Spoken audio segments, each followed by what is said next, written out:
ia passar. Mas nós somos determinados, entendeu? Vencemos a tecnologia com a ajuda da incrível Eduarda. Trocamos de computador, colocamos o cabo, fizemos tudo. E agora a gente pode começar. E ele está me dando, ou não. Vamos dispensar. Então hoje a gente tem uma Masterclass, Carreira em Investment Banking. Foi o que me falaram que vocês queriam ouvir, certo? É esse o assunto de hoje? Todos animados para falar sobre Investment Banking? Porque cuidado com o que você quer que você pode conseguir. Então eu sei que a maioria... Eu tenho alguns convidados nossos do UN Banking. Levantem a mão, quem vocês são. UN Banking é um programa de inclusão de negros e mulheres no mercado financeiro, feito pela Bankers Academy. Eu tenho muito orgulho desse programa. Nós estamos na segunda geração e começou ontem com uma palestra do economista-chefe do JP Morgan. Então eles estão aqui em casa trabalhando que nem uns loucos para tentar me impressionar e quem sabe impressionar o resto da Faria Lima. Então essa que é a pegada deles. Todos os outros são da PUC, certo? Tá bom. Quem é administração aqui? Só 2 pessoas? Sério? Economia. Você faz o quê? Relações internacionais. Relações internacionais. Vocês 2. Falta alguém? Engenharia. Contabilidade. Direito? Direito? Muito bem. A primeira faculdade que eu entrei e fiz foi economia na PUC. Fiz 6 meses. Aí eu entrei na GV. Aí eu entrei na GV, fui para a GV, eu entrei na Poli e eu fiz Poli e GV juntos. Meu pai se formou na PUC, deu aula na PUC, minha mãe se formou na PUC, meu irmão se formou na PUC em Direito e Economia. A PUC é uma faculdade que eu tenho muito carinho. A minha irmã se formou na PUC. Ela entrou em contabilidade na PUC e ela fez Direito na Unisp. Então a gente gosta da PUC. 100% das pessoas da minha casa entraram na PUC, olha só que coisa. E estudaram na PUC, pelo menos por 6 meses. Eu acabei sendo o patinho feio da minha família, porque eu só estudei lá 6 meses. Mas enfim, meu pai dá aula lá até hoje. Então temos muito carinho pela PUC. É um prazer tê-los aqui. Espero que vocês gostem do que a gente tem para falar e que inspirem vocês, tá bom? Começando do começo, aqui tem algumas coisas que eu gostaria de falar para vocês que existem, tudo aqui é de graça.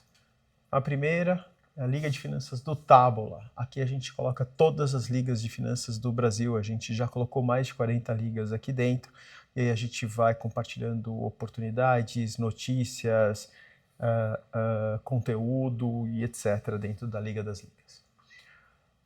O panorama de mercado, esse daqui é o vídeo que meu pai grava toda semana, falando sobre as oportunidades no mercado, sobre o mercado financeiro, sobre atualização, o que está acontecendo no mercado, o que está acontecendo no mundo. Ele fala um pouco das notícias do jornal, ele fala sobre taxa de juros hoje, expectativa de taxa de juros. Então, são 15 a 20 minutinhos, super bacana. Ele sempre começava a aula de doutorado dele com esse panorama de mercado. E aí, até para deixar meu pai mais ativo e não ficar sem muito tempo livre, eu falo, pai, você vai gravar o panorama de mercado. E aí ele grava. E esse daqui é o incrível podcast do Securato Júnior, que é este que vos fala. É um podcast sobre Investment Banking, então se vocês têm interesse em Investment Banking, ele é obrigatório para vocês. Eu entrevisto pessoas que fazem Investment Banking no Brasil. Esse povo é um bando de chato, eles não querem falar nada com ninguém, não querem dar entrevista, não falam sobre o que eles fazem, então...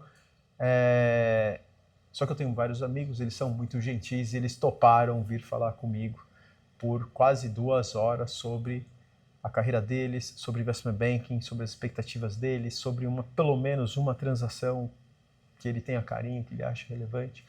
Então a gente já falou com o Caio, que trabalhou comigo no Deutsche Bank, e hoje ele tem um fundo de private equity.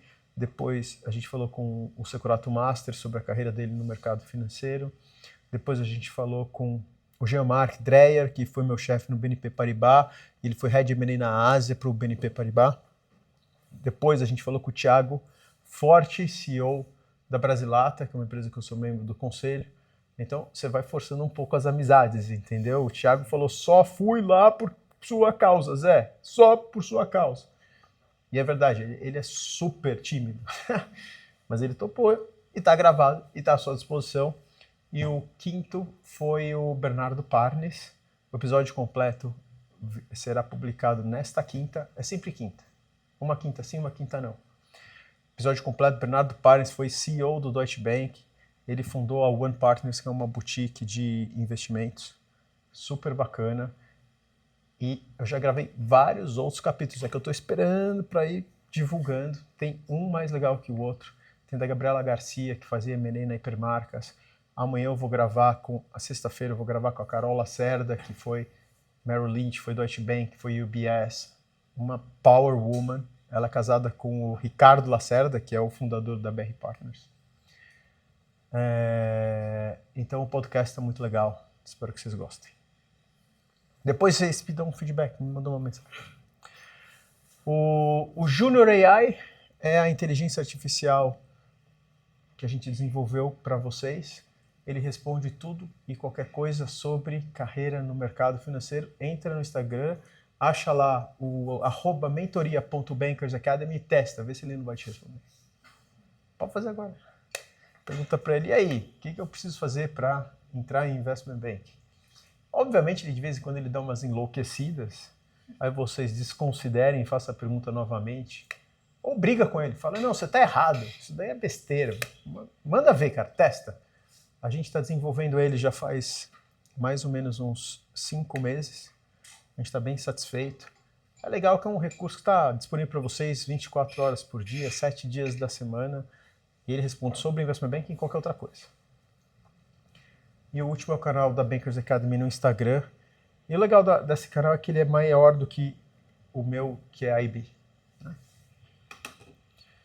Mas a gente vai falar sobre Investment Banking. Então, sem mais delongas, o que é Investment Banking? Vocês sabem? Porque esse é um problema, né? Um monte de gente vem e fala, Securato, quero trabalhar em Investment Banking. Aí eu começo a conversar, não sabe o que é Investment Banking. Não sabe o que o Investment Banker faz. Não sabe como é o dia a dia do Investment Banker. Então, como é que você me fala que você quer fazer Investment Banking se você não sabe o que é? E aí as pessoas vêm muito por peer pressure, pela vibe, porque acha que ganha muito dinheiro, porque tá todo mundo falando disso. Só que, gente, vamos lá. Para você ganhar muito dinheiro, o que você precisa fazer? Ser bom. Certo? Como é que você vai ganhar muito dinheiro em Investment Banking? Você vai ganhar muito dinheiro em Investment Banking da mesma forma que você vai ganhar muito dinheiro em qualquer outro lugar, sendo bom. Um cirurgião cardíaco ganha dinheiro? Se ele for bom, ele ganha. Se ele for um péssimo cirurgião cardíaco, ele vai ganhar dinheiro? Não, né? E ainda vai matar umas pessoas. Se você for um péssimo trader, você vai ganhar dinheiro? Não. Se você não for um bom banker, você vai ganhar dinheiro? Não vai. Então, para com essa ilusão que Investment Banking ganha dinheiro. O bom profissional ganha dinheiro. E o teu desafio é descobrir em que profissão você pode ser bom. É o contrário. O que faz sentido para você? Qual que é o seu skill set? O que te brilha os olhos? O que te faz trabalhar por 12, 14 horas seguidas? E amanhã também? E depois de amanhã também? De forma que você ainda continue estimulado, que você continue empolgado, que você não sinta que aquilo é um sacrifício. É isso que você tem que descobrir.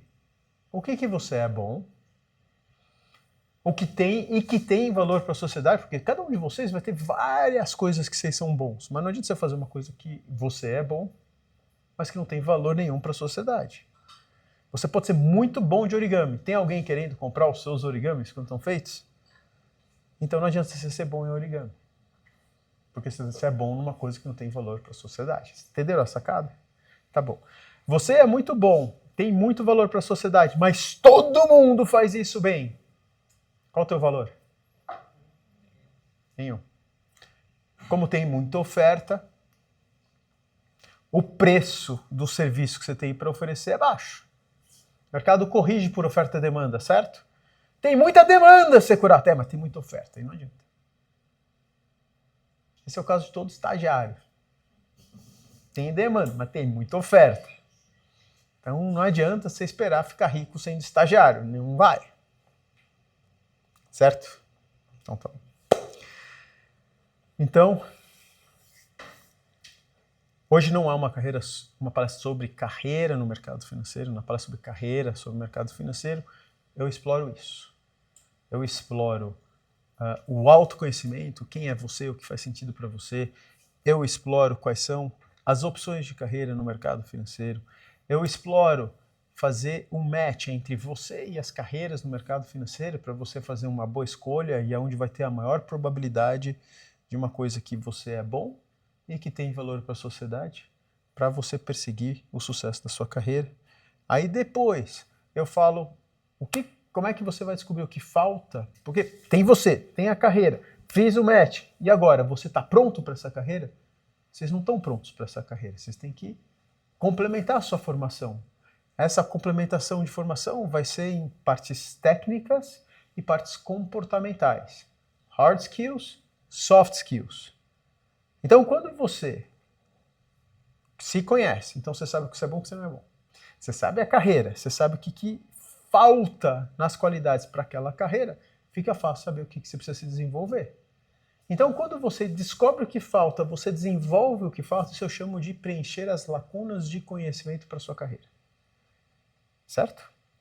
Aí, você já está ótimo para essa carreira. Você já sabe quem você é, você sabe o que a carreira requer, você preencheu todas as lacunas, não deve nada para ninguém, e ainda assim ninguém te contrata. Pois é, você precisa saber se vender. Você precisa vender teu peixe. Vocês foram treinados em vender os seus peixes lá na PUC? Não. E vocês foram? Não, né? Pois é. Tão importante. Tem que saber vender seu peixe. Aí eu explico como é que você vende seu peixe. Isso daí eu chamei de seu equity story, que é a sua narrativa única para se colocar no mercado financeiro. Você tem a sua. E se você quiser 2 carreiras, você tem 2 equity stories, uma para cada carreira.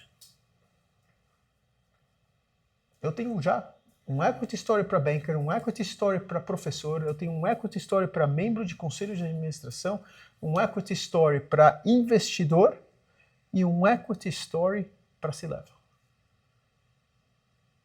Ou você acha que quem vai me contratar para ser board member vai se impressionar com as minhas habilidades de professor? Não. Entenderam? Equity story. Vocês são muito jovens, vocês provavelmente vão ter um equity story. Mas, quando vocês tiverem 49 anos como eu, vocês vão chegar em múltiplos equity stories, em múltiplas formas de agregar valor para a sociedade. E isso é muito bacana. Só que não basta você ter só um blá blá blá. Basta. As pessoas com mais experiência sacam na hora. Isso daí é papinho.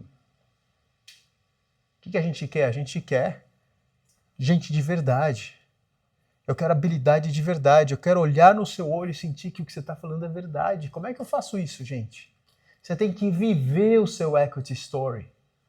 Ele estava tão empolgado, pegou um papel, tá com uma caneta na mão e não anotou nada até agora. O que você anotou até agora? Não é, cara? Pô, gostei. Você é 10, cara. Se ninguém está anotando, eu tô fazendo um bom trabalho. Você tem que viver seu equity story. A pessoa tem que ver isso. E esses são 6 passos para você entrar no mercado financeiro, que é o meu livro, certo? Tá. Mas hoje a gente vai falar sobre a IB. E a primeira coisa que eu quero que vocês saibam é o que é o Investment Bank. Alguém já ouviu falar de Corporate Banking? Qual a diferença de Corporate Banking para Investment Banking? No Corporate Banking você trabalha como, seja enfim, quem é mais senior, um Relationship Manager, onde você de fato faz um contato com as suas empresas. Enfim, você tem uma empresa que precisa de algum serviço financeiro. E o banker não faz contato com as empresas? Claro, mas eu acredito que seja um serviço diferente. Você talvez faça uma construção de empréstimo, um produto diferente, talvez uma área até mais, não vou dizer comercial, mas enfim, ainda assim é uma área mais comercial, mas você vende talvez um produto Agora, na área de investment banking, você também vende, mas acredito que seja um produto diferente. No investment banking, você vende um serviço, seja de uma assessoria, seja de um M&A, ou enfim, para um IPO. E no corporate banking, você vende mais um serviço, seja um crédito para fornecer para o banco. Claro que, enfim, esse é o que eu acredito que seja. Tá bom? Não tá ruim, não. Muito bem. Eu posso simplificar para os seus colegas? Por favor. Se é uma área, toda vez que você está com a barriga no balcão, em contato com o cliente, isso é um cargo comercial. Isso a gente chama de front office. O antagonista do front office é o back office. O back office é quem fica nos bastidores, viabilizando o que as pessoas do front office fizeram. Então, como são duas carreiras de front office, as duas carreiras têm a mesma descrição da forma que você começou. Você vai ter um relationship officer, que vai ter um relacionamento com a empresa, que vai ver as necessidades daquela empresa e vai vender produtos e serviços do banco. Isso não é igual para os dois. E você acertou a diferença, mas eu vou colocar em termos um pouquinho diferentes. A diferença é que o corporate banking, ele trata do dia a dia da empresa. E o dia a dia da empresa é essencialmente crédito. Não é só crédito, porque talvez câmbio não tenha um crédito envolvido, mas pode ter. E investment banking é transacional.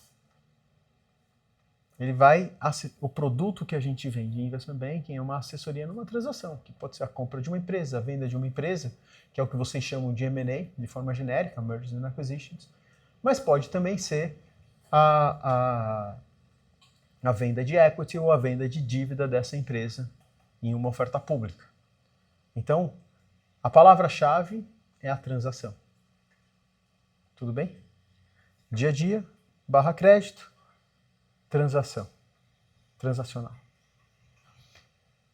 E quando você vai só para a transação e essa transação não envolve crédito, essa transação e toda a transação de investment banking, ela precisa do quê? Talento, relacionamento, mas não precisa de balanço.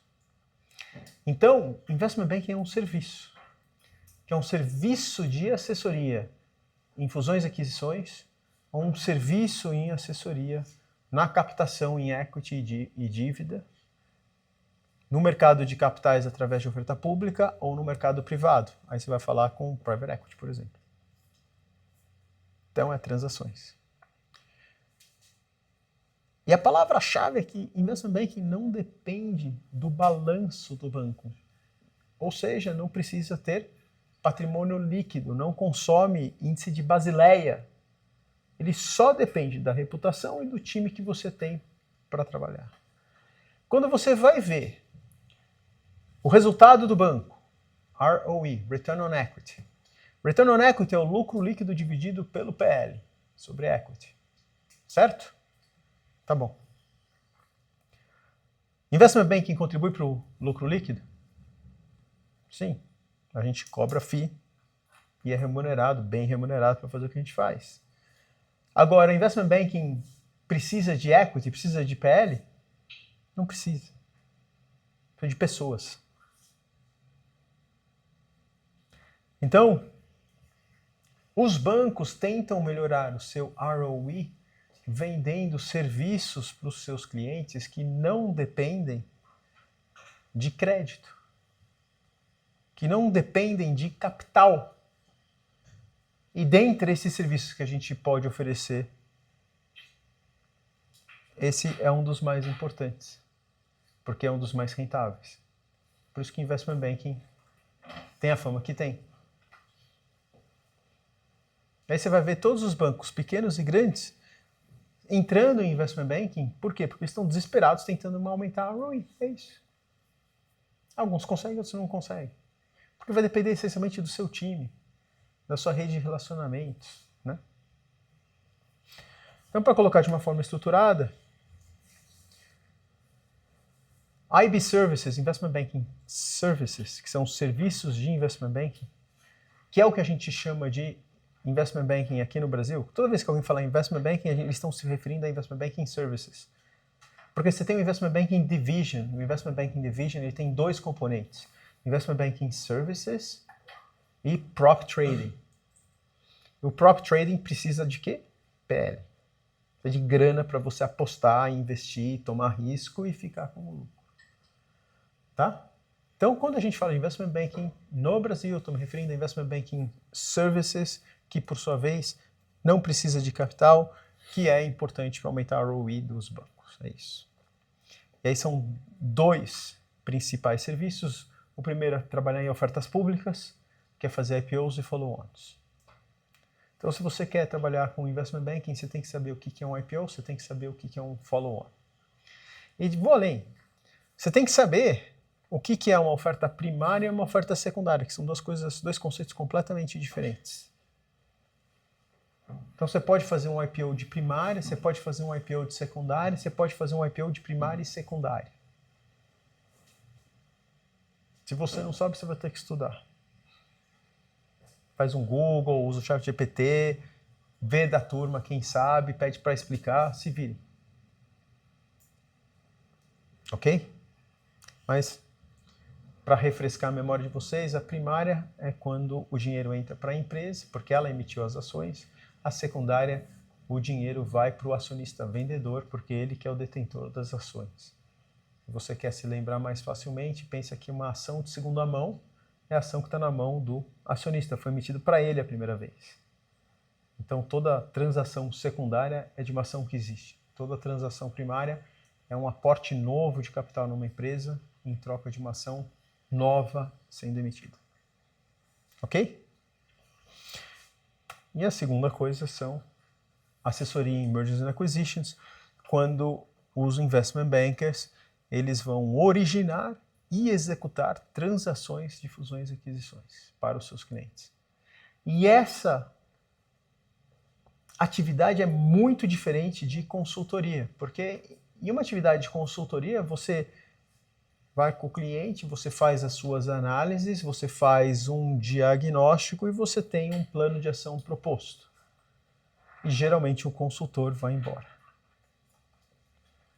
Os investment bankers fazemos também uma análise, um diagnóstico, discutimos um plano de ação com os nossos clientes, o cliente escolhe o plano de ação preferido e aí a gente executa aquele plano de ação. Então, a entrega de um investment banker é sempre uma transação completa. E no fechamento da transação, nós somos remunerados numa coisa chamada taxa de sucesso, o success fee, que é o nosso grande prêmio. Agora, essas transações, eu brinco que não são de mergers and acquisitions, são de misery and agony, porque elas demoram para serem executadas. Aqui no Brasil, mais de ano. Então, prazo médio, 10 a 12 meses, com várias transações indo para mais de ano. E no final, você não tem nenhuma garantia que ela vai sair, porque tudo pode acontecer. Às vezes o vendedor desiste de vender, às vezes o comprador desiste de comprar, às vezes o comprador não tem o dinheiro que ele disse que tinha, às vezes foi outra pessoa e comprou na tua frente, você ficou sem. Então tem muitos fatores imponderáveis. Eu diria que cada 10 transações você vai fechar uma na sua vida. E já tá bom. Então é uma vida difícil. Você trabalha pra caramba. Sem garantia de sucesso. E você pode trabalhar em 10 transações, assim, 14 horas por dia, 3 meses seguidos e não fechar nenhuma. Por isso que eu falo, cuidado com o que vocês querem, que vocês podem conseguir. Investment Banking não é para qualquer um, gente. Investment Banking é para uma pessoa determinada, incansável, que sabe o que quer, que encontra propósito no que ele está fazendo. Ele está rindo. Por que você está rindo? O que você lembrou? Me conta, compartilha comigo. É aquela pessoa que está lá no escritório levando porrada de todos os lados e está sorrindo, está achando legal, tô gostando, é isso que eu quero mesmo.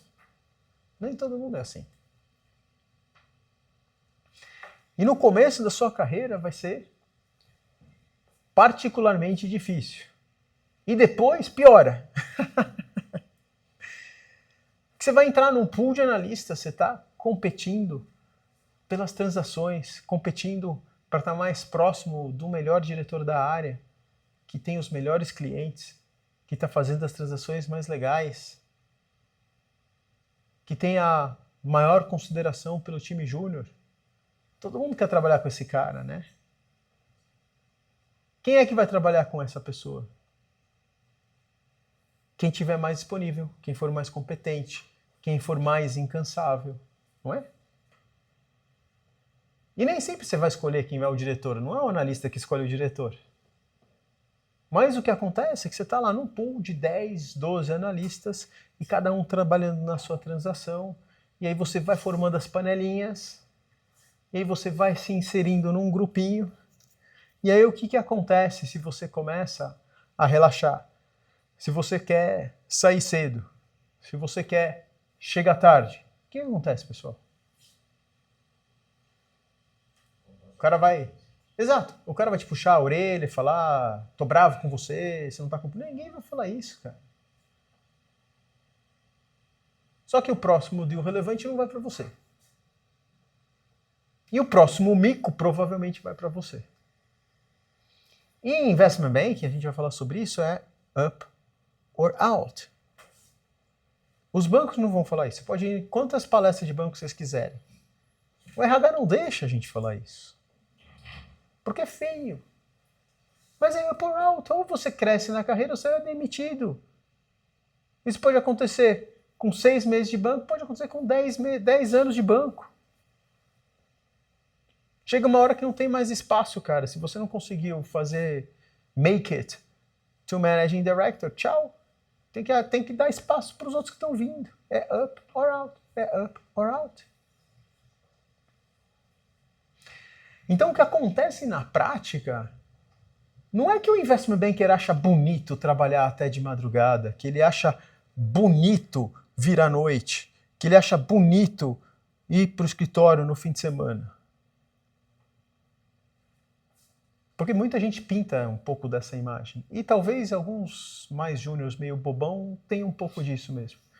Mas o problema é maior que isso, gente. O problema é o seguinte, se você quer crescer na carreira de investment banking, você precisa deal flow, você precisa experiência, você precisa fechar deal. E para fechar deal, você precisa trabalhar. Então, você está lá trabalhando até as 11 horas da noite, até meia-noite, até 1h da manhã, porque você quer dar a sua contribuição para aquele pitchbook, para aquele modelo, para aquela análise. E você sabe que se você não estiver fazendo aquilo, outra pessoa vai fazer. E na hora, qual que é o seu nome? Guilherme. Na hora que o Guilherme entrar no deal, você acha que ele vai dar espaço para você? Ou o Guilherme vai agora fazer tudo o que ele puder para ganhar aquele deal, para ganhar aquela oportunidade, para conquistar aquele diretor?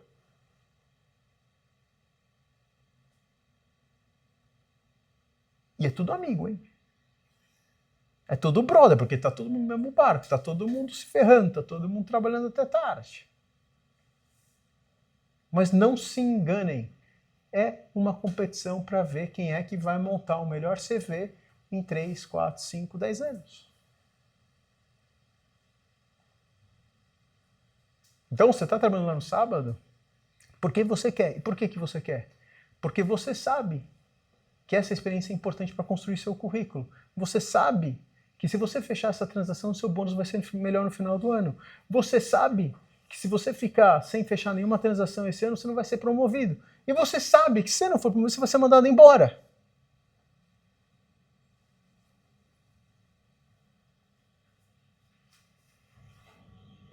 Não é fácil. Não é para qualquer um.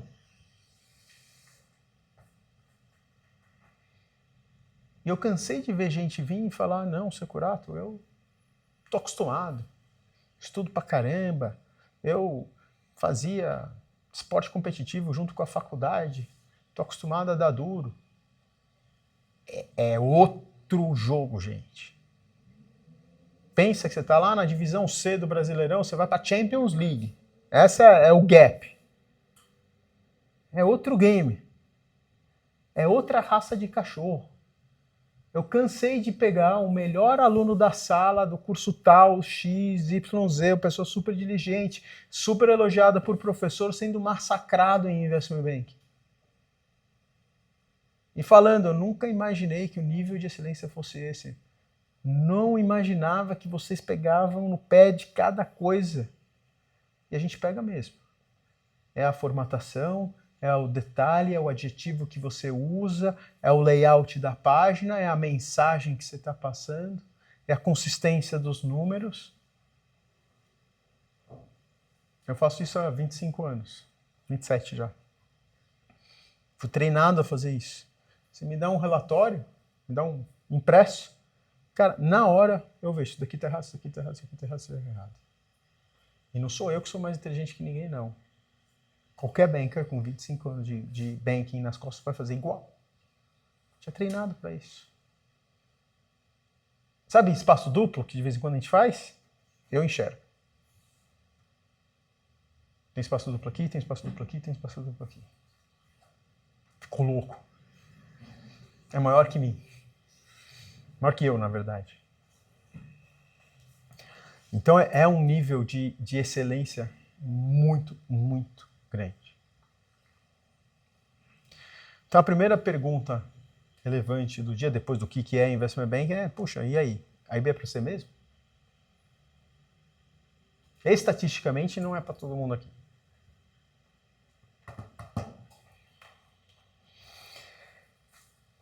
Eu gosto desse gráfico porque ele coloca todas as opções.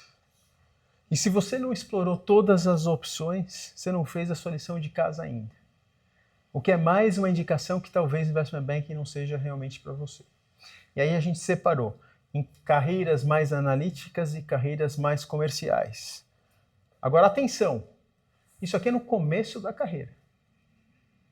À medida que você vai evoluindo na sua carreira, você tem que desenvolver outras habilidades e capacidades, a ponto que o dia que você for o head da sua área, vocês concordam que você tem que ter um bom entendimento analítico, técnico e boa capacidade comercial? Você não vai ser head de nada se você não for comercial. Você não vai ser head de nada se você não for bom analiticamente. Então, no começo da carreira, sai todo mundo daqui. No final da carreira, vai todo mundo convergindo para cá, para cima, porque é mais exclusivo, tem menos vagas, com um equilíbrio de comercial e técnico. Entenderam? Então, o que eu estou dizendo para vocês é que um economista de um banco, se ele vai virar o economista-chefe, ele tem que ser técnico, ele tem que desenvolver sua habilidade comercial. Eu estou falando para vocês que o banker de private banking, que é mais comercial, que era o que você estava tentando dizer, olha o investment banking, é bem menos comercial na minha matriz, ele é mais analítico. Né? Esse cara aqui, se ele quer ser head, ele vai ter que ter mais profundidade nos produtos e serviços que ele oferece com os clientes e no seu entendimento das necessidades do seu cliente. Ele tem que ser mais técnico. Mas no meio do caminho, e quando você começa, você vai ter que ver. Tesouraria, tem um monte de cargo em tesouraria. Tem um pouco menos de risco e crédito. Tem um pouco menos de traders e gestão de ativos. Já tem um pouco menos do que M&A. Boutique, tem mais boutique do que banco. E aqui são os bancões. Então os bancões estão aqui. Isso daqui também é investment banking, tá? Então esse universo aqui é o que a gente está falando. Eu quero ir para private equity. Private equity vem aqui para cima. Pouquíssimas oportunidades em private equity. Quanto é a taxa de juros hoje mesmo, Selic? 14,75. Tá fácil para o mundo de private equity, né? Um custo de oportunidade barato, tá bem tranquilo. Então tem pouquíssimas oportunidades em private equity. E private equity ele está mais ainda balanceado entre comercial e técnico, porque essa pessoa precisa fazer todas as análises técnicas que o banker precisa, e ele ainda precisa fazer a gestão da empresa, que tem uma habilidade humana, você tem que convencer os funcionários, essas coisas, e tem que captar dinheiro. A parte de relacionamento em private equity é mais importante do que a IB. Você pode ser uma topeira comercialmente. Você vai sobreviver em investment banking até um cargo de Senior Associate, Junior VP. Aí as suas habilidades comerciais começam a fazer falta. Aí você não consegue chegar em Director, e você vai ser ejetado do banco. Singelamente. Ok? Então entendam as oportunidades no mercado financeiro, as oportunidades em uma carreira em finanças. Entendam o que Investment Banking faz. Entendam como é o dia a dia de um Investment Banker.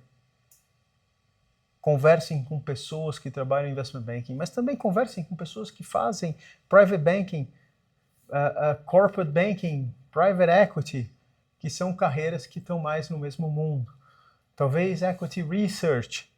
Então, essas carreiras que eu estou falando são carreiras que são baseadas numa linha de conhecimento que é de finanças corporativas. Então, finanças corporativas, finanças corporativas, finanças corporativas, finanças corporativas, finanças corporativas. Deixa eu ver se tem mais alguma coisa. Aqui vai ter um pouco menos de finanças corporativas, e aqui um pouco menos de finanças corporativas, aqui um pouco menos de finanças corporativas. Aqui vai ter também um pouco menos de... Então esses últimos estão no mesmo nível. Aí você começa a ir para um mundo de investimento, de trading. Investimento e trading, investimento em trading, aqui investimento e trading. Pense em trading como comprar e vender. Por que o trader compra uma ação por 10? Porque está barato. Por que ele vende por 11? Porque está caro. De repente a ação vale 20. Ele comprou por 10 e vendeu por 11. Ele não está nem aí que vale 20.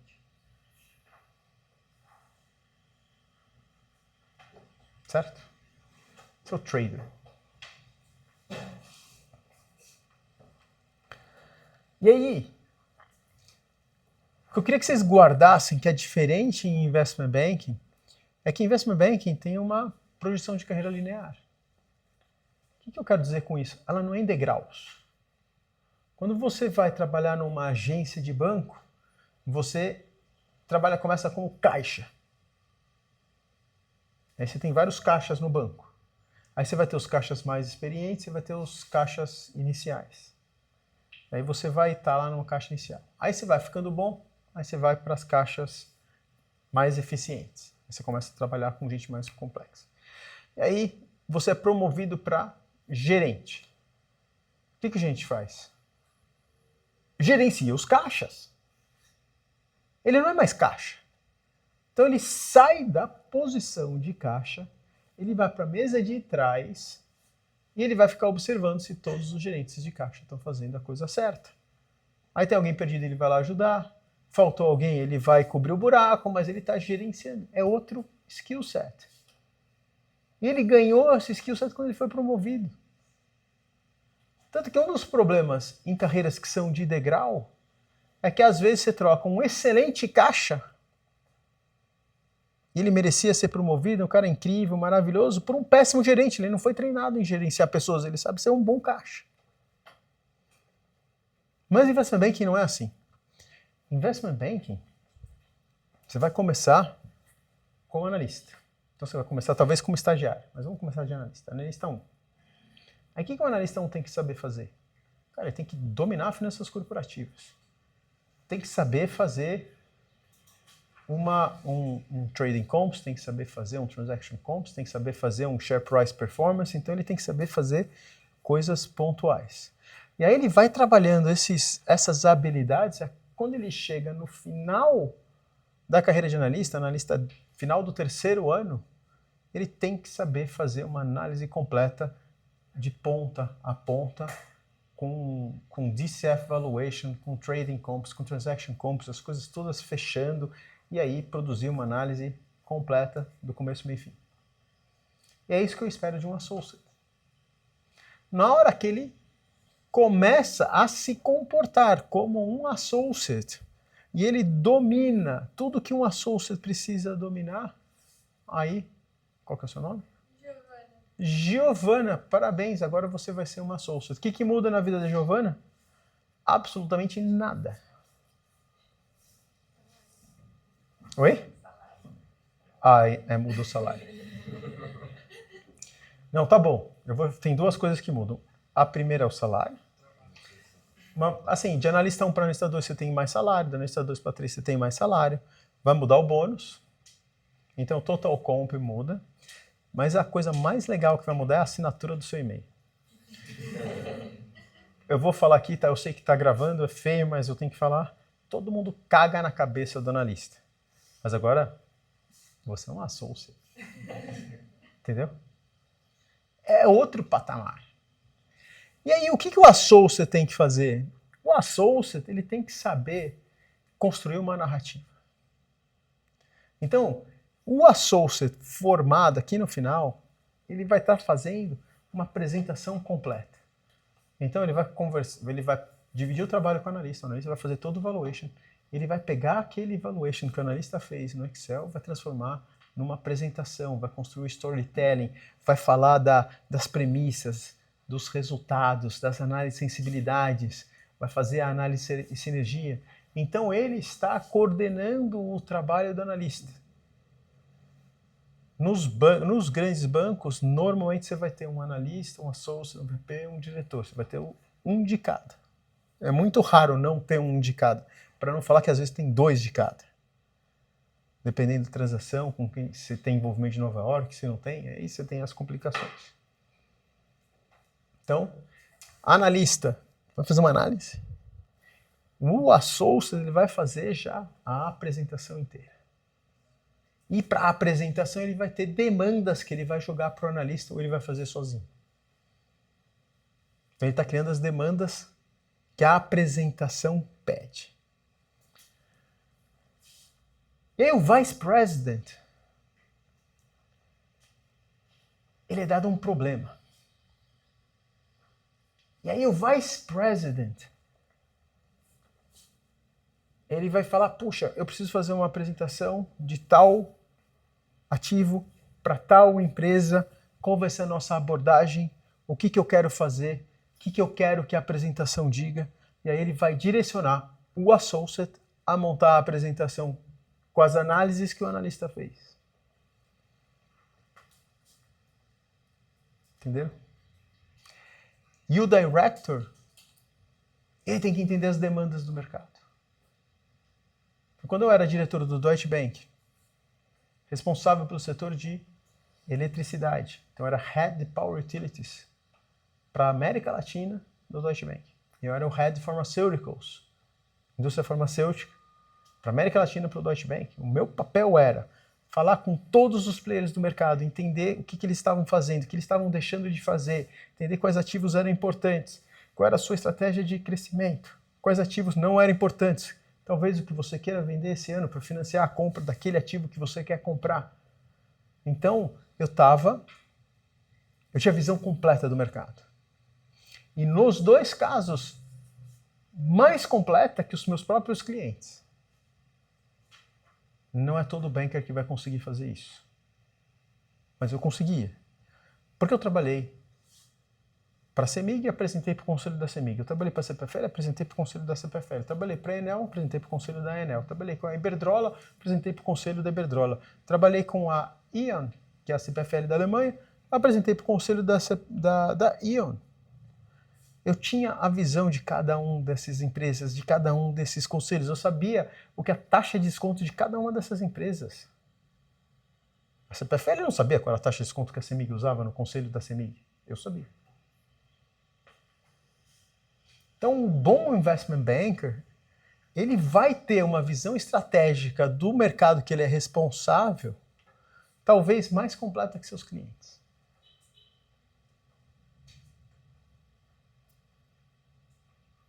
E disso tem demandas para o VP, que gera demandas para pessoas, que gera demandas para o analista. E o Managing Director é só uma outra classificação de diretor. Normalmente é um diretor que gerencia outros diretores. Mas não vai ser diferente a atribuição dele de diretor. Talvez ele tenha uma responsabilidade adicional de fazer a gestão da equipe, de fazer reporte interno.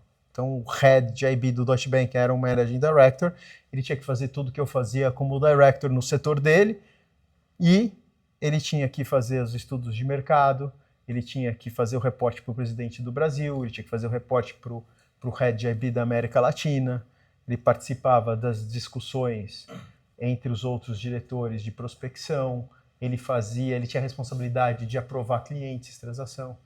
Essas coisas vocês nem imaginam, né? Mas para toda ideia que eu tinha que registrar numa área dentro do Deutsche Bank. Então você fazia o deal logging. Entrava lá era um e-mail. Mandava um e-mail falando qual era o cliente, qual era a oportunidade, como eu queria me posicionar, qual era a expectativa de FIIs e os próximos passos. Isso era analisado pelo Head M&A das Américas, que tinha que aprovar a nossa participação nessa oportunidade. E aí ele me dava um deal number. Aí o deal number, se começava com C, era de cliente, se começava com D, era de mandato. E aí a gente tinha o deal number para a gente jogando despesas. Então o almoço eu jogava no cliente, o jantar eu jogava no cliente, o táxi eu jogava no cliente, o avião que eu peguei para ir para o Rio eu jogava naquele cliente e ia juntando lá. No final, o cliente me contratou, estava lá escrito no contrato que ele vai me reembolsar pelas despesas. Aí todas aquelas despesas vai para o cliente. Entendeu? É tudo controlado. A impressão que eu mandei fazer dos livros vai para o cliente. Só que o Head M&A tem que aprovar. Sabe por que ele tem que aprovar? Imagina que tem um ativo super legal aqui no Brasil. A equipe da Itália quer comprar. A equipe da Inglaterra quer comprar. A equipe do México quer comprar. Aí, de repente, começa a pipocar um monte de e-mail no Deal Login System do banco sobre aquele ativo e vários... Tem que colocar tudo mundo na mesma mesa e negociar. Quem que é o melhor cavalo? Quem que vai ganhar mais dinheiro? Quem que tem a maior probabilidade de ganhar? Vai ser essa equipe? Vai ser aquela equipe? Aí a gente decide. Vai decidir meio pelos mexicanos. Aí vai todo o banco trabalhar para o mexicano, cara.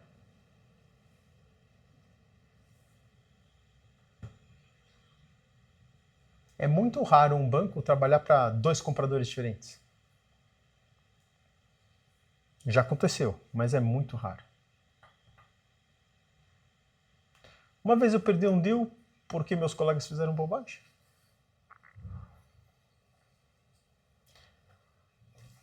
Uma empresa chamada McDonald's, já ouviu falar? Resolveu sair da América Latina. Eles falaram, não queremos mais trabalhar na América Latina. Então o que eles fizeram? Eles separaram o business da América Latina do McDonald's, criaram uma nova empresa que se chama Arcos Dourados e falaram, quero vender.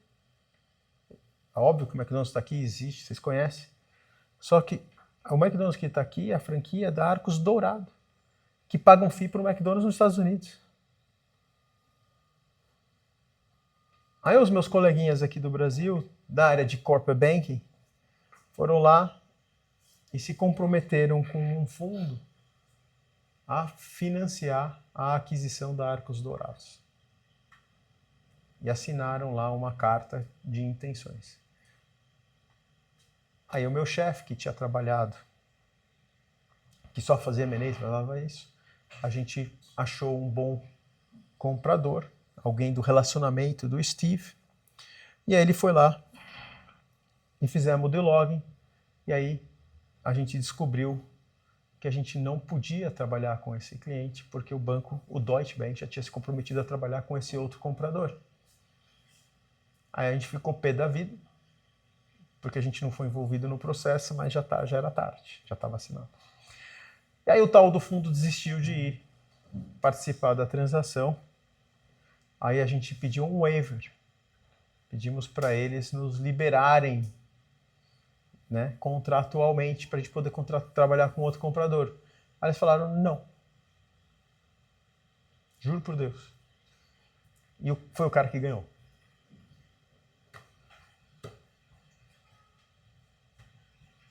Então, eu não quero que você ajude o meu competidor a comprar esse ativo mesmo que eu não queira. Sabe aquela dorzinha de cotovelo chata?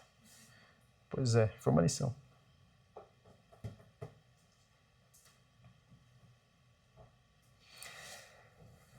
Isso daqui é a estrutura de uma carreira em investment banking nos grandes bancos. Ô Duda, me ajuda ligando o ar-condicionado? O boutique é um pouco diferente. Porque a boutique, ela não tem toda essa estrutura de cargos, porque é muito caro. E aí o que a gente faz é um pouco diferente. Você vai ter um sênior, que é o responsável pelo relacionamento e talvez a originação, e você vai ter o júnior trabalhando na execução. Só que não vai ter um de cada, vai ter um ou dois júniors. E eles vão ter que fazer tudo.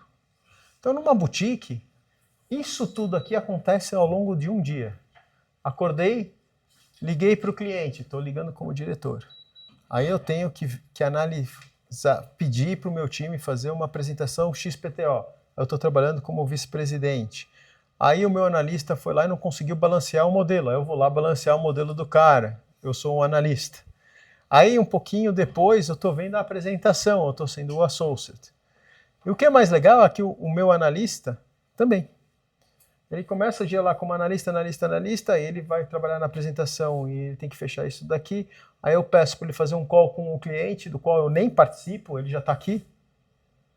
É que a gente vai fazendo um paralelismo, né? Eu vou lidar com o sênior do cliente, ele vai trabalhar com o júnior do cliente. Ele vai participar de calls com o cliente que no banco eu nunca envolveria meu analista, meu associate. Ele talvez participe da negociação dos contratos, que lá no banco você precisa ser vice-presidente para entrar na sala. A maioria das pessoas não deixa. Então é uma experiência completamente diferente você trabalhar numa boutique ou num banco. No banco, super estruturado. Na boutique, é mais empreendedor. Você vai lá e faz o que tem que fazer, de acordo com as demandas. A outra coisa importante é se você fizer o mesmo deal num bancão, como analista, o mesmo deal como associate, o mesmo deal como VP, experiências completamente diferentes. Porque a sua responsabilidade é diferente, sua entrega é diferente, seu papel é diferente. Então é muito mais estruturado. Alguém tem alguma pergunta sobre carreira em IB? Que eu vou mudar de assunto. Eu ia perguntar. Você falou sobre a diferença sobre o Deutsche Bank, acredito, né? Que todo mundo que era escolhido uma equipe e todo mundo trabalhava para essa equipe, né? A gente chegou aí no Deutsche Bank para ver justamente uma palestra sobre a IB e pelo que eu entendi é uma especificidade do Deutsche Bank, né? Não é uma especificidade do Deutsche Bank. Não, eu queria perguntar justamente, tipo, a diferença entre o Deutsche Bank e os outros bancos, né? Em IB, porque, pelo que eu entendi, a cultura, né, do Deutsche Bank ela é muito diferente dos outros bancos de cultura, principalmente americana, né? Não é, cara. Por que você está falando isso? Porque ele falou. O Edu Guimarães? Não, o associate do Deutsche Bank. Foi feita uma pergunta justamente sobre isso. Não é. Te garanto que não é. Bom, hoje o head do Deutsche Bank é o Edu Guimarães. O Edu Guimarães foi head... Onde ele fez a carreira dele foi no BBA. Ele era o head M&A do Itaú BBA, ele participou de todas as transações grandes de lá. E no meio do caminho ele teve uma passagem no Safra. É super amigo meu. O que acontece nos bancos é que você vai ter um pool de analistas e um pool de associates. Isso acontece em todos os bancos. Especialmente na América Latina, nos países da América Latina, a gente não tem volume. Você vai ter 5 analistas, você vai ter 6 associates. Quantos setores tem? Tem mais de 20 setores. Então todo mundo tem que fazer tudo. Só que ele foi trabalhando no deal de telecom comigo. Daí o segundo deal de telecom eu vou pegar ela, para ensinar tudo para ela, mostrar quem são os compradores, pegar ele. Então existe uma especialização natural, que ela vem da preguiça das pessoas ficarem treinando pessoas, mas isso é natural. Então eu fiz um deal, ele foi bem, ele me ajudou, ele entendeu o que eu quero, ele entendeu quais são as métricas da indústria. O próximo deal não tem contratado isso, ele não é analista de telecom, mas vai cair no colo dele. É assim que funciona. Nos Estados Unidos, os times são muito maiores. O time de healthcare do Deutsche Bank, quando eu era head de healthcare para a América Latina, tinha 200 bankers. Healthcare global do Deutsche tinha 200 bankers. O BNP inteiro tinha 200 bankers. Entendeu a diferença? Então o time de healthcare lá nos Estados Unidos, isso vai ser verdade para todos os bancos, eles vão ser divididos em cobertura e produto. Então você vai ter healthcare coverage. São as pessoas que fazem relacionamento com a indústria farmacêutica em geral. Tem tudo isso aqui. Você vai ter healthcare M&A. Tem tudo isso daqui. Um deal de M&A em healthcare vai ter o analista de M&A dedicado para healthcare e vai ter o analista de relacionamento de healthcare. Aqui no Brasil não tem, cara. Não dá para a gente ter 35 analistas. Eu só faço M&A de healthcare. Entendeu? Então aqui você vai, já te dou a palavra, você vai alocando do jeito que dá. Isso começa até no nível do diretor. Eu era responsável por setor elétrico, power utilities e farma. Quer duas indústrias mais iguais? Entendeu? Eu tinha que me dividir. O que aconteceu no Deutsche Bank, que isso foi uma exceção, foi que eu desenvolvi um know-how em renewables, energias renováveis. Porque quando eu estava diretor do Deutsche Bank, isso era um assunto que era importante, era eminente. E eu me tornei o maior especialista em energia renovável da América Latina. Todo mundo queria falar comigo. Eu tinha um material super legal, super especializado, não sei o que lá. O meu time, ele ia na minha agenda, porque era agenda compartilhada, ele já olhava que na quinta-feira tinha reunião com a CEMIG. Securato, você vai na quinta-feira na CEMIG, né? Você quer fazer aquele book lá? Eu falei, quero. Mas eu quero aquele book, mas vamos mudar isso daqui porque a CEMIG é mais assim, assim, assado. Você faz isso para mim? Na quarta noite estava na minha mesa impresso. A gente fazia reunião com um book impresso. Pegava na quarta noite, ia para casa, quinta-feira acordava cedo, ia para o aeroporto, fazia reunião com o cliente, depois reportava para a minha equipe como tinha sido, e eles já sabiam o que eles tinham que fazer. Então o VP ia lá na minha agenda. E aí, como as pessoas gostavam de trabalhar comigo, o VP já trabalhava com o mesmo associate, e o associate já trabalhava com o mesmo analista. Então eles montaram uma panelinha, que era o Renewables Team. Aí o Renewables Team, não existia eu sou Renewables Team, não existe eu sou analista de Renewables. Mas era sempre o mesmo analista que trabalhava com o mesmo associate, que trabalhava com o mesmo VP. O VP era o João Auler, que hoje é o Head M&A do UBS, depois vocês procuram ele no Instagram, e que fez a cobertura do setor do elétrico depois que eu saí do Deutsche Bank. E eles se protegiam. O único jeito de você entrar no time é quando alguém saía do banco. Então saiu o analista, aí tinha lá um power struggle para ver quem ia ser o analista. E isso aconteceu de uma forma tão natural que nem eu percebi. Eu só percebi um dia que uma analista pediu demissão, ela estava indo para um outro banco concorrente, e eu gostava muito dela. Eu falei, pô, agora que você está indo embora, me conta a real. Me dá um feedback. Você está indo embora, você não me deve nada? Pode meter a boca. O que você acha que eu tenho que fazer melhor? Ela falou, não, Securato, é o contrário, todo mundo gosta de trabalhar com você.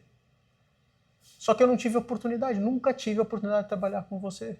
Você tinha uma panelinha, você tem o seu Renewables Team, aí vocês ficam entre vocês, aqui eu não tenho oportunidade, eu vou para um lugar que eu vou ter mais oportunidade. Aí eu fiz assim, meu queixo caiu, eu não tinha percebido. Foi mó legal, fiquei feliz. Mas não funcionou muito bem para ela. Aí quando você pega os outros diretores, não tinha o Sugarcane Team, não tinha o Iron Man Team, não tinha nada, cara. Mas tinha o Renewables Team. Fala. Mas quem decide exatamente quem vai fazer parte do deal? Quem faz a alocação dos recursos é o staffer. O staffer, a obrigação do staffer é entender quem são as pessoas do time, nas diferentes senioridades, quem está mais ocupado, quem está menos ocupado, quem tem um workload muito grande, quem tem um workload muito pequeno, e aí ele vai alocando.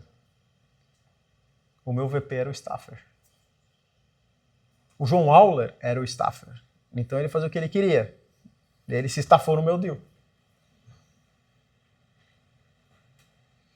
E aí quando você já tem né, a gente tinha um deal flow grande de renewables, tinha um monte de deal acontecendo, então todo mundo queria entrar lá. E aí o cara que tá lá, ele não quer deixar outro analista entrar, porque aí ele vai dividir a bola, entendeu? Então o cara trabalha mais no sábado, trabalha mais no domingo, trabalha até mais tarde para não perder o espaço dele. Fala. Só te perguntar, é essa estrutura, ou a falta dessa estrutura, mas que um banco tem e que uma boutique não tem, que permite talvez com que um banco dispute um mandato muito maior do que uma boutique normalmente vai disputar, porque até onde eu sei, normalmente as boutiques que a gente tem no Brasil são poucas que vão disputar um mandato aí com talvez o Itaú, um BTG, enfim, nem se for ali talvez um banco internacional. Não é por isso. Não é por isso? Então não. Você pode entrar nessa Sim, discussão. Você é o CFO da CCR. Sim. Você tem que contratar um banco para fazer uma transação importante para a CCR. Um assessor, né? Na verdade, um assessor. Se você contratar o BTG e a transação der errado, a culpa é de quem? Se você contratar o Securato da SPA e a transação der errado, a culpa é de quem? É tua que contratou o Securato. Se tivesse contratado o cara do BTG, talvez não tivesse dado pau. Entendeu? Então, você tem um pouco de, especialmente em grandes empresas que farão grandes transações, você tem uma obrigação de self-preservation, entendeu? Você tem que se garantir no seu assento e ficar livre de qualquer questionamento. Por acaso, o CFO da CCR é o Valdo Pérez. Se você for ver, o Valdo Pérez era o head de M&A do Deutsche quando eu era o head de Utilities e de Pharma. A gente fez vários deals juntos. Tenho certeza que o Valdo tem grande admiração por mim e que me contrataria para fazer qualquer M&A da CCR. Mas ele vai me contratar? O cara não vai. Eu nem peço. Não tenho essa expectativa. Eu acho que ele está certo. Por que ele vai contratar o Securato? Porque ele vai economizar dinheiro? Sério? Ele vai colocar o emprego dele na reta para economizar 2, 3 milhões de reais? Para a CCR? Não, né? Então, quem que as boutiques vão ter como cliente?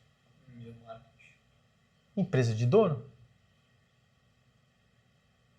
Se o Valdo fosse dono de uma empresa, ele me contrataria, eu tenho certeza. A decisão é dele, ele não deve satisfação para ninguém. E aí ele vai querer economizar 2, 3 milhões. É dele. Ajudei? Deu a atender você? Tudo bem? Você também está satisfeito? Quero vocês satisfeitos. Fala. Nessa estrutura de funções e cargos, né, de carreira, onde fica o estagiário aí? Ele dá suporte para as análises do analista, imagino eu, mas ele se limita a isso ou não? Cara, estagiário é um recurso dentro do banco. Você vai usar na medida do possível, do jeito que der. Quando eu estava no Deutsche Bank, só para vocês se localizarem, eu saí do Deutsche Bank em 2013, então é mais de 10 anos atrás, tá? E tinha acabado de implementar uma lei que estagiário tem que trabalhar no máximo 6 horas. Só que teve, eu não sei que mudança que teve na lei, que aí o RH chegou, não, agora a gente tem que vingar, não pode ficar mais do que 6 horas. Alguns bancos hoje desligam o computador do estagiário para ele não trabalhar mais que 6 horas. E a gente começou a ser pressionado pelo RH para liberar os estagiários cedo. Aí eu juntei todos os estagiários numa sala e falei, o negócio é o seguinte, o RH quer que vocês trabalhem só 6 horas por dia. Se vocês só vão trabalhar 6 horas por dia, eu preciso do dobro de estagiários, porque vocês trabalham 12 horas por dia. que vocês acham? Foi todo mundo contra. Ninguém queria ter o dobro de estagiários para dividir os deals, trabalhar menos, ter menos expertise. Isso é um problema que existe hoje. Vocês vão ter esse problema. Porque o meu time, quando ele era efetivado para analista, já tinha uma expertise de verdade. Agora está todo mundo restringindo. Que dia que você pode ir para o banco? Quanto tempo você pode trabalhar? O seu computador desliga. Você não consegue ter uma experiência real. Isso acontece também nos escritórios de advocacia, que os escritórios de advocacia são mais coxinha. Entendeu, advogado? Então eles são mais certinhos. Os bancos de vez em quando dão umas reboladas lá. E aí o que acontece? O sujeito se forma lá na PUC, em Direito, que era uma das melhores faculdades de Direito de São Paulo, muito melhor que a São Francisco, para o mercado, né, de trabalho. Está cheio de sócio lá no Matos Filho que fez PUC. Só que ele já entrava como advogado de primeiro ano com um baita expertise. Hoje são os puta coxinha que não sabem nada. Eu tenho que começar a treinar, é o dia que ele é efetivado. Então eles ficam brincando de trabalhar. Entendeu mais ou menos o espírito aqui? E aí o que acontece? Isso vai acontecer com vocês também. Quanto mais vocês entregarem, e não é só como estagiário, é na vida, mais responsabilidade vocês vão ganhar. Mas não fica esperando a responsabilidade cair no seu colo. Eu vou te dar essa oportunidade. Não existe isso. É você lá na trincheira, né, com os olhos, socando o dedo no olho, né, cotovelo no dente para conquistar teu espaço e arrancar a responsabilidade do analista que está acima de você. E aí você vai fazer uma boa entrega e aí você ganhou esse espaço. Ganhou esse espaço, agora seu objetivo é ganhar um pouquinho mais de espaço. Um pouquinho mais de espaço. Você vai ganhando teu espaço. Eu tive estagiário que já estava tocando deal, tocando due diligence. Frederico Amaral, o cara é um monstro. Eu não lembro que faculdade ele fazia. Talvez FEA. Ele foi estagiário no Deutsche, depois ele mudou para o BTG, foi estagiário no BTG. O bicho não se formou, ninguém sabia que ele não tinha se formado, porque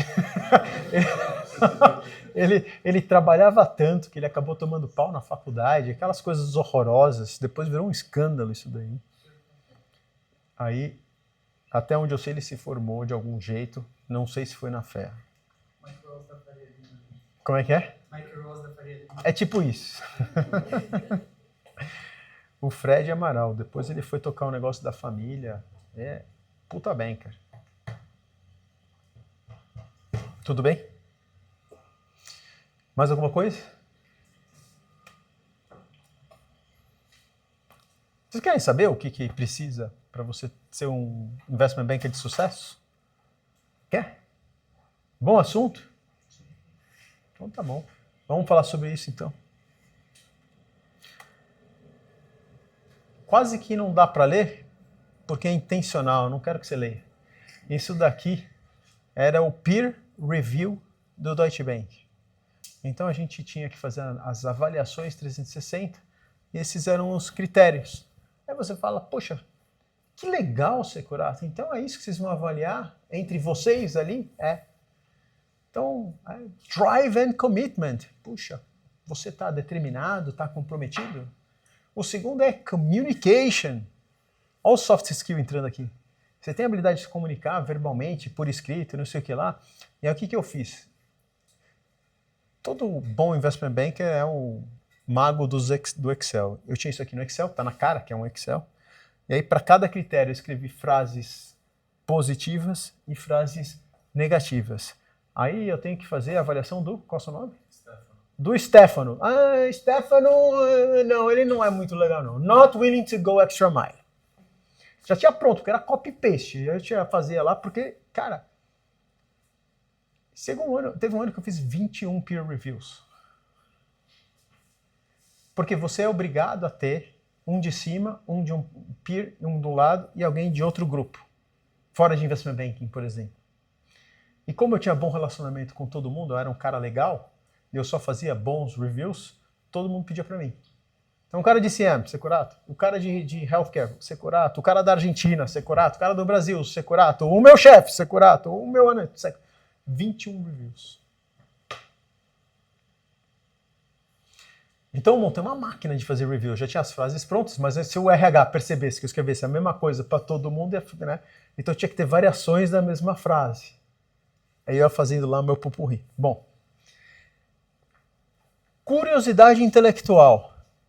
Essa é uma das coisas que a gente mais fala no Investment Banking Bootcamp. Seja curioso. Você sabe por que você está fazendo essa análise? Você sabe por que eu fiz esse gráfico? Você sabe o que eu espero com essa tabela? Foi em linha com a expectativa? Foi fora da expectativa? Está consistente? Não está consistente? Então esse é um dos critérios importantes.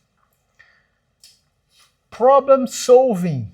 Cara, eu não quero uma pessoa que fica lá só trazendo o problema. Eu quero que você traga o problema e traga a solução. Esse é o teu trabalho como analista, como associate, como VP, como diretor, você com o cliente, você dentro do banco, do teu chefe. Resolver problema, brother. Ou sister. Efficiency and detail, eles são antagonistas, né? Quanto mais eficiência você vai ter, menos detalhe vai ter. Se você tem muito detalhe, você é menos eficiente. Então, como é que você equilibra isso? Teamwork. Então, era cobrado. E esse cara é team worker ou não? E, por último, technical numerical, que é uma coisa importante. Isso aqui pergunta. Isso aqui garante que você vai ser um bom banker? Não. Isso aqui garante que você vai ganhar mandato? Não. Isso aqui garante que você vai executar mandato? Não. Então essa não é a resposta que você está procurando.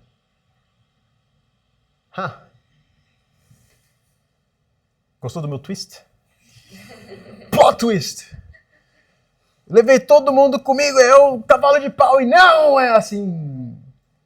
Então, o que precisa para você ter sucesso em Investment Banking? Isso aqui é básico. É necessário, mas não suficiente. Sem isso aqui, você não é ninguém, você não tem uma chance. Você não senta nessa cadeira, brother. Tá bom, Socrata, entendi. Para de drama. O que você precisa, então?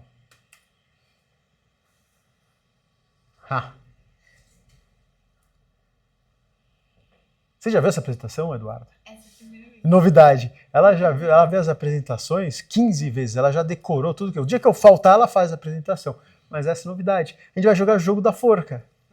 Eu percebi. Mas tá em inglês ou em português? Inglês.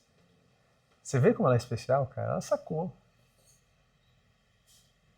E aí? Número 1. O que vocês acham que tá lá no número 1? Tem o storytelling. Tem uma narrativa, tem uma forma de amarrar tudo isso. E aí? O que você acha? Você tá louca pra falar, mas não veio, né, cara? O que começa com B? Banking. Você pode ser um bom banker se você não sabe banking? Não, né? Você pode ser um bom banker se você não sabe o que o seu banco faz, o que os seus concorrentes fazem, se você não sabe como é que você se distingue dos seus competidores, se você não sabe aonde que você, no seu banco ou sua boutique, vocês são fortes e aonde vocês não são competitivos. You gotta know banking. Vale para qualquer coisa. Se você vai ser um cirurgião, você precisa saber a medicina, né? Então você tem que ser um... Para você ter sucesso em banking, você precisa saber banking. O que é o número 2? Agora talvez vocês já estão pegando o jeito. Veio, mas fugiu. Vi a alma dele saindo aqui. Client. Você pode ser um bom banker se você não conhece seu cliente, se você não sabe o que seu cliente faz, se você não sabe quem são os fornecedores do seu cliente, quem são os clientes do seu cliente, o que seu cliente agrega valor para a sociedade, quanto desse valor ele captura para ele. Tá mais animado agora? Então o que é o 3?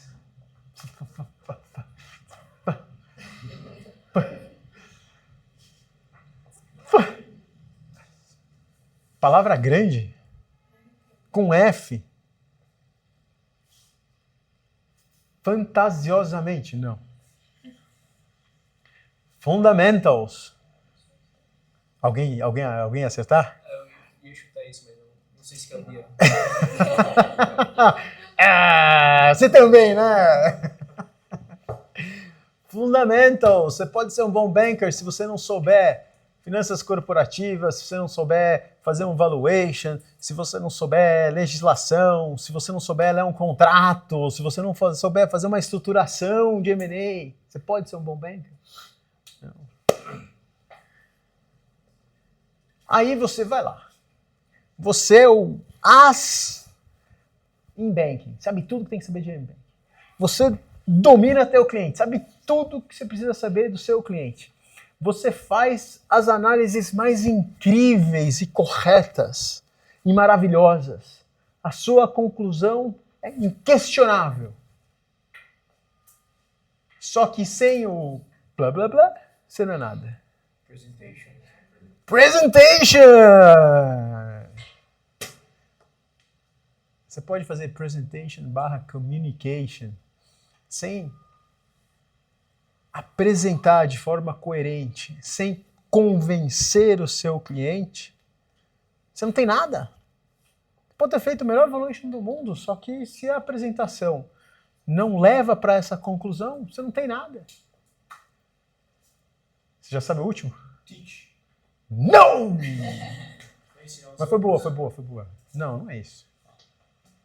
O banker, ele é um grande FDP, cara. Ele não faz questão nenhuma de ensinar os outros. Quanto mais ele souber dele para ele mesmo, melhor. Ele não quer compartilhar. Ele não quer ensinar o outro diretor. Ele está em competição com o outro diretor. Você vai ter o banker, vai ter um pupilo lá, se muito. Investment banking is a business. Eu falo essa frase de vez em quando. Tough, é tough, mas não é o que está aqui. Trust. Você que falou? Qual que é o seu nome? Muito bem, Ana. Brilhou. Trust, porque não adianta você saber tudo de banking, conhecer super bem o seu cliente, você ter fundamentos perfeitos, uma apresentação maravilhosa, o seu cliente não confia em você?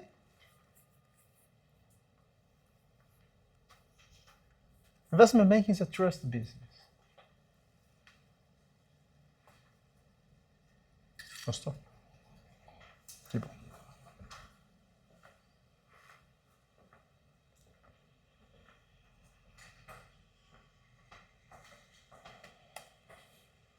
Tadã!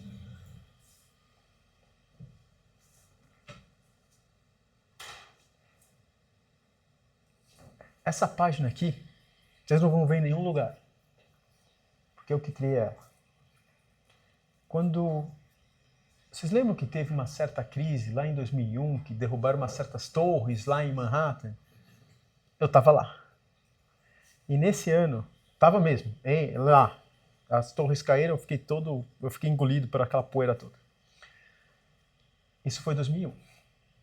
E em 2001, o Deutsche Bank fez um pledge de não mandar ninguém embora nas Américas, não demitiu ninguém, em apoio à economia americana.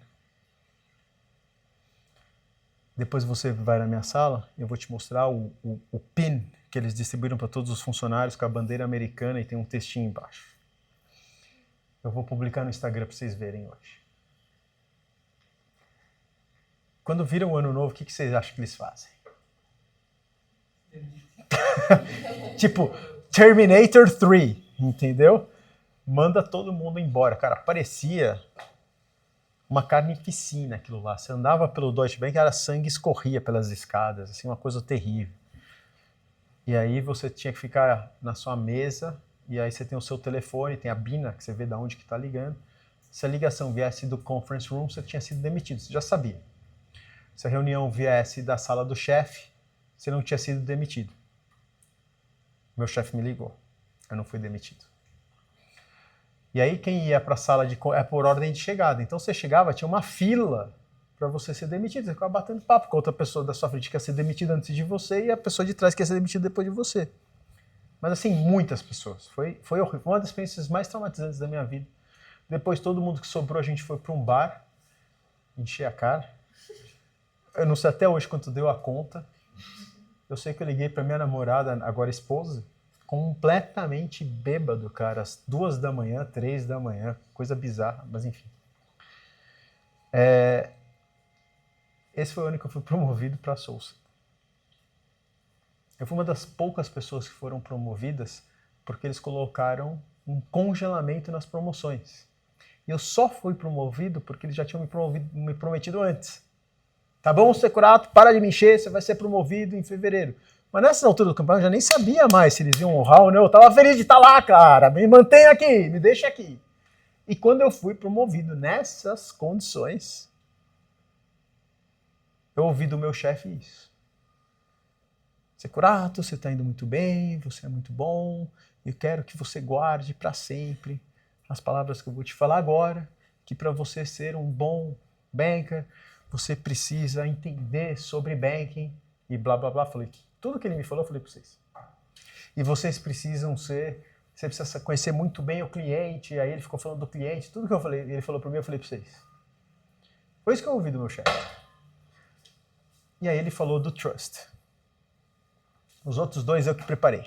Foi a minha contribuição para a narrativa. Porque eu acho que você precisa ser competente e eu acho que você precisa ser vendedor.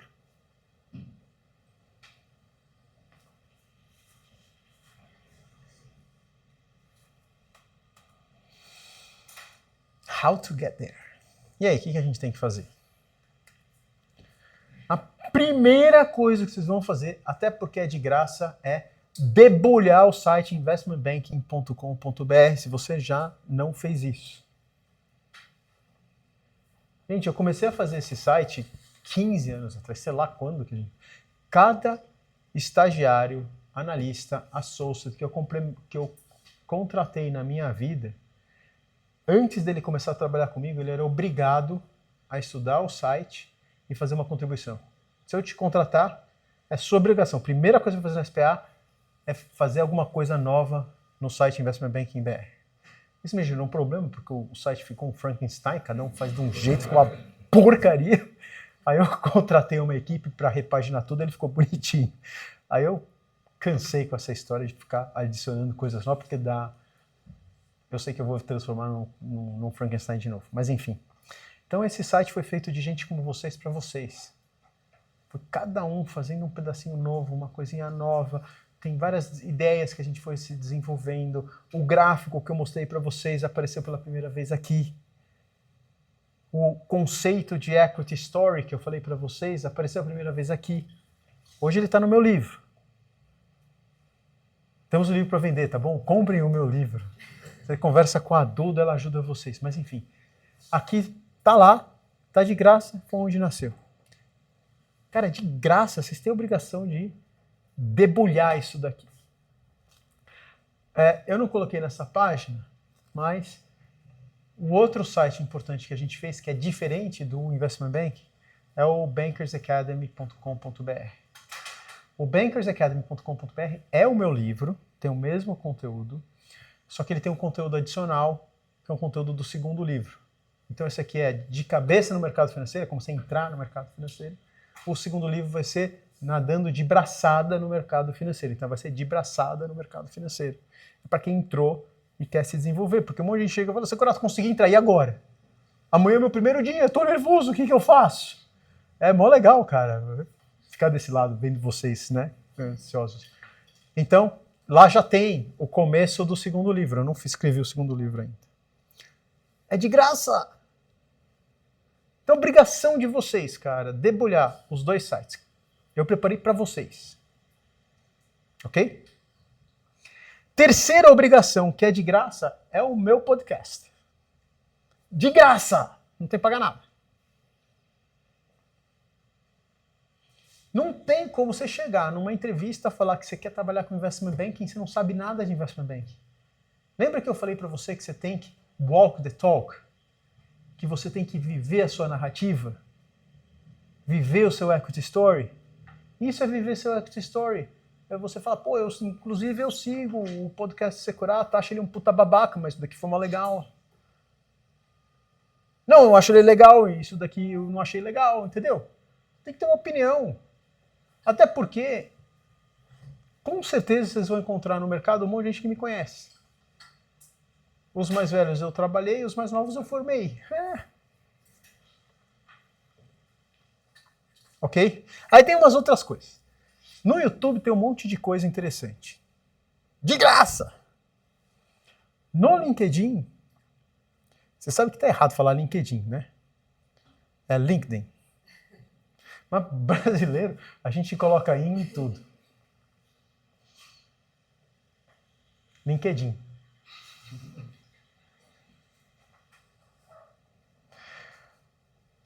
A gente fica meio sem graça, porque se eu falar LinkedIn, vocês vão falar que eu sou arrogante. Então é LinkedIn. Então tem um monte de coisa no LinkedIn. O Diário de um Banker. O meu livro, já falei para vocês, a versão Kindle é R$40. Se você for mais pão duro que isso, você vai no site da Bankers Academy, aí você tem R$40, aí tem a versão capa mole, que é R$120, tem a versão capa dura, que aí é R$200. É que eu gosto de capa dura. Eu quero fazer uma coisa chique, entendeu? Uma coisa especial. Agora são os cursos. Então eu vou falar rapidamente dos cursos. Eu não queria fazer isso daqui propaganda de curso, mas eu fiz uma narrativa, uma trajetória inteira em Investment Banking. Esse é o meu carro-chefe. É isso que eu faço da vida, cara. Então, entrada em Investment Banking, ele é o mesmo curso que a Sample tem, que chama Investment Banking. Ele é um curso introdutório. O objetivo é apresentar para as pessoas o que Investment Banking faz, quais são os principais fundamentos. Então, da triângulo lá, é o primeiro, que é Banking, e o terceiro, que é Fundamentos. Tá bom? Esses dois eixos que eu estou trabalhando. Para você conseguir sair lá falando, eu quero Investment Banking por causa disso, disso, disso. Gostei do que eu ouvi. E lá na Sample, a gente sempre traz 2 dias de palestras com profissionais da indústria, que às vezes é uma pessoa cada dia, às vezes são 4 pessoas, 2 cada dia. Depende da disponibilidade das pessoas. São meus amigos que vão lá palestrar. Eu que criei o curso lá também. Essa daqui é a minha versão, essa inteira online. E aí eu fui acumulando palestras de bankers. E aí você tem o mesmo conteúdo de formação e você tem as palestras, mais palestras com mais gente diferente, só que está tudo gravado. O do meio é o Bootcamp. O Bootcamp é o meu carro-chefe, porque você tem um monte de aula gravada. Então todo entrada em Investment Banking está lá. Todo o curso de Valuation está lá. Você tem apresentações. Aí você tem um pouquinho de M&A. E aí, esse que você tem que assistir. Aí no primeiro dia de julho ou primeiro dia de janeiro, você vem fazer uma experiência, que é trabalhar que nem um analista de Investment Banking trabalha. É integral, das 9 até as horas que você terminar. E aí na primeira semana, você vai estudar um setor. Você tem o seu setor, ela tem o dela. Não tem setor repetido. É o seu setor. Na segunda semana, os competidores, competitive landscape do setor. Terceira semana, quanto vale o setor, trading comps, transaction comps. Quarta semana, full DCF analysis. Quinta semana, full blown presentation. Você junta tudo numa apresentação e me apresenta. Você tem 15 minutos para fazer a apresentação, você vai levar 45 minutos de feedback. Você não vai ter isso nunca na sua vida, em nenhum lugar. Eu nunca tive isso do meu chefe. O chefe não quer destruir o analista. Então ele vai fingindo que não viu, vai evoluindo, não sei o que lá, entendeu? Não é que eu quero destruir vocês, mas eu quero dar o feedback mais honesto e tangível possível em cada página, cada número, cada coisa que você falou. E é individual. E é gravado. Aí sabe o que o meu time fez? Pegou todas as apresentações que foram feitas, com todos os meus feedbacks, subiu no chat GPT, gravou a apresentação e pediu pro cara dar o feedback. O Gabriel fez isso. Ficou top. A gente está na turma 13, cada turma tem mais ou menos... As últimas turmas têm 20 pessoas, mas as primeiras tinham menos. Então tendo uma média de 15 pessoas por turma. Eu tenho a gravação de todas as apresentações desde o começo. Eu peguei todas as apresentações impressas e eu fiz a Bíblia. Então tem uns tomos no meu escritório com todas as apresentações de todas as versões. Tem um monte de coisa boa e uma coisa ruim, tá? No meio disso, eu trago gente do mercado para conversar com vocês. Seleciono as 5 melhores apresentações que vão fazer a apresentação no dia final, que é o encerramento do programa, nessa sala. E se as apresentações forem boas o suficiente, se eu não for passar vergonha, eu convido staffers dos bancos. Na última edição vieram 5 staffers. Legal ou não? Só que nada disso está no material de propaganda, porque eu não prometo nada. Vocês vão ter que conquistar, vocês vão ter que merecer. E o fechamento é um churrasco na minha casa. Já vomitaram no meu sofá. Teve um ano que 2 caras vomitaram. Aí a minha esposa ficou meio chateada. Aí tem o IB avançado. O IB avançado foi o primeiro curso que eu queria fazer de IB, que é o curso que a gente fazia no Deutsche Bank. Então a gente pega um analista treinado e fala, monta aí o M&A de 2 empresas e apresenta para mim como se eu fosse o conselho de administração de uma empresa. Cheguei aqui no Brasil em 2009, eu não tinha condição, cara. Os analistas eram muito mal treinados, não tinha ninguém que sabia o que eu estava querendo fazer. Aí eu criei o Introdução ao Investment Banking. Aí quando eu fiz o Introdução ao Investment Banking mais ou menos umas 6, 7 vezes, eu comecei a chamar os alunos do Introdução, que já sabiam mais ou menos o que eu estava pedindo, para fazer o IB avançado. E aí a gente faz a fusão de Renner e Riachuelo completa. Em grupos de 3 pessoas, um analista, um VP e um associate.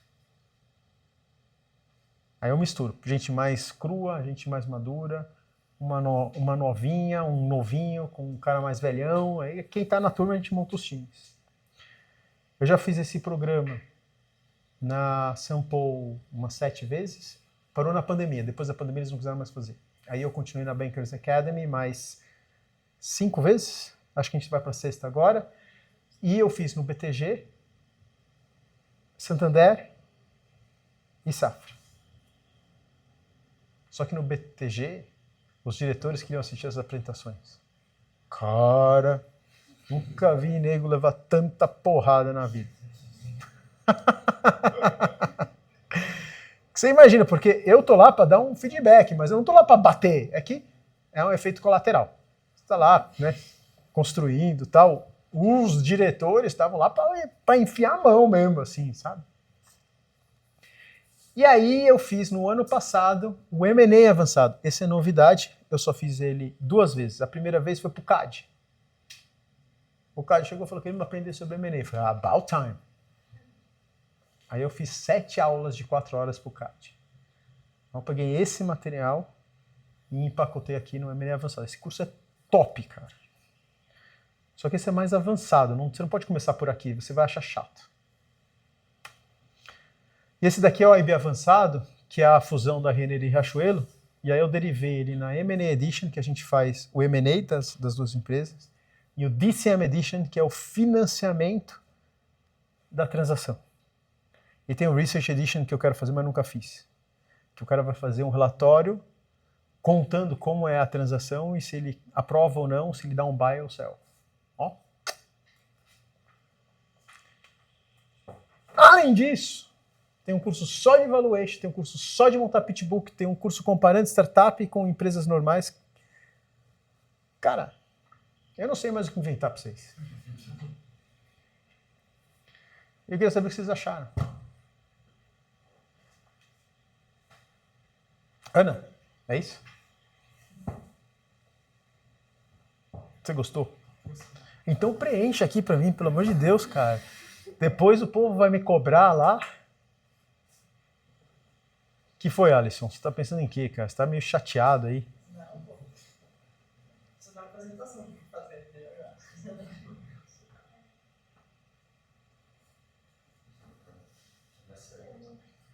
Acho que o que define melhor aqui é isso, sem palavras. Sem palavras?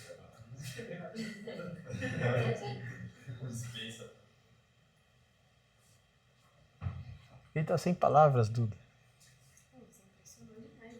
Não é? Me esforcei. É?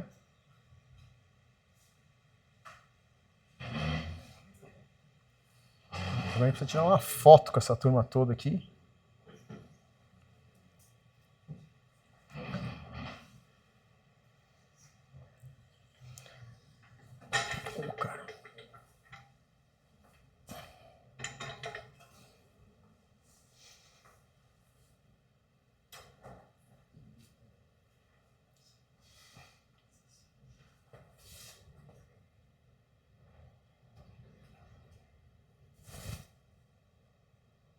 Pessoal, olha aqui para minha foto agora.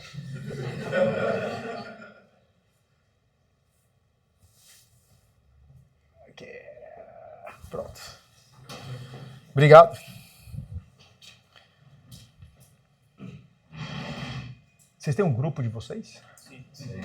Então, para quem eu posso mandar essa foto? Coloca no... Quem é a chefe aqui? Faz um scan aqui, ó. Pode ser pelo ID. Por onde você quiser. O ideal é você entrar no WhatsApp, mas você pode entrar onde você quiser.